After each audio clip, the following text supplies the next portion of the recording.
With me now is Senator Tim Scott, the South Carolina senator, also a Republican presidential candidate. Senator, very good to have you.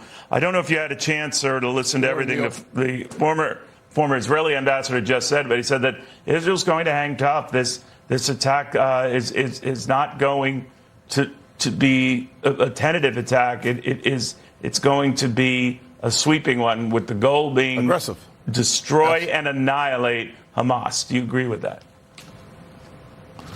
I do indeed. I sat down with Ambassador Herzog just this week, a few days ago, and his response was very clear that a proportional response is to wipe Hamas off the map.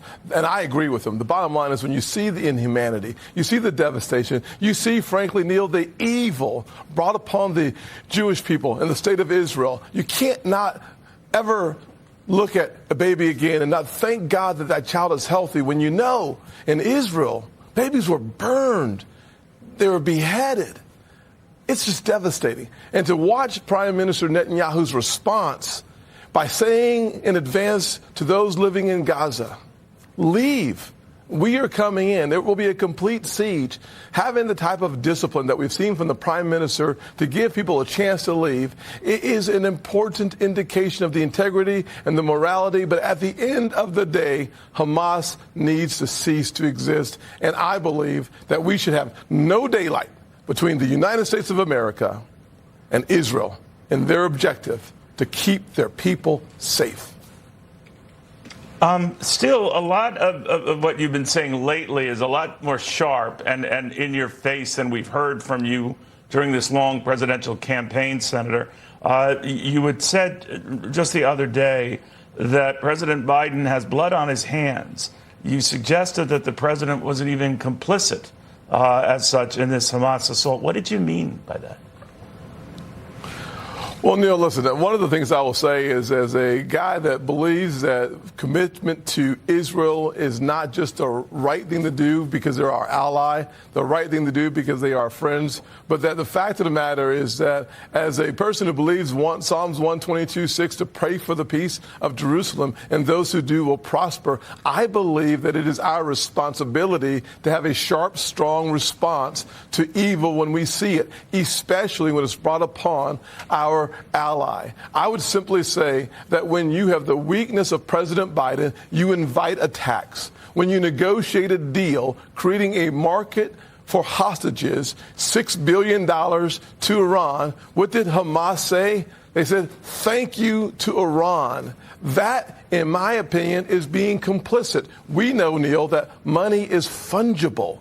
So when you know that you are funding terrorism by giving $6 billion to Iran, it's just undeniable. And it is frustrating to see this president raise the expense, raise the bounty on American heads abroad. We saw that during the Obama administration. I said then the $400 million would only increase the price per American. And now we see $6 billion. I understand what you're saying, it goes Senator, further. But we know that money will be used I to understand, kill Senator, but you're Israelis. also a very cautious and religious man. And I am.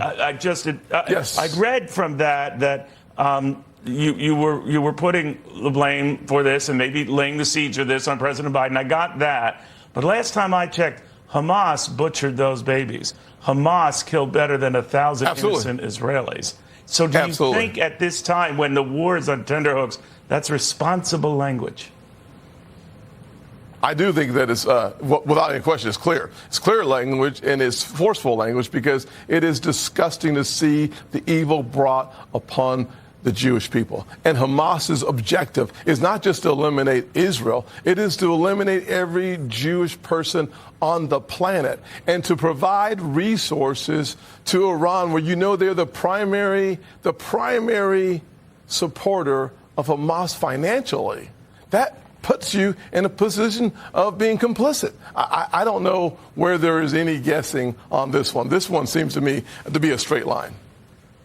While we're commenting on what others have said, I do want you to weigh in on what Donald Trump has said. Now, he has since said that he is the only person who could protect Israel and the only person who will. But he said prior, and in his comments are pretty well known now, that Hezbollah is very smart. Yes. He had slammed Benjamin Netanyahu. He's kind of dialed some of that back, at least on his Truth Social site. But I wanted you to weigh in on those comments.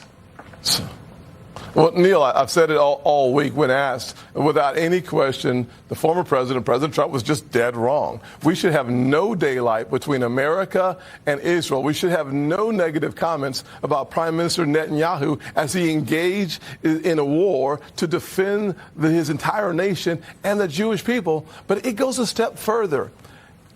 Prime Minister Netanyahu is also fighting for Western democracy. The thing that brings it all home is that Hamas's objective includes the elimination of the Jews. 6 million live in America, but they hate Western democracy for standing on principles, for standing on right, for being the fire. That's why they call Israel the little Satan and America the big Satan.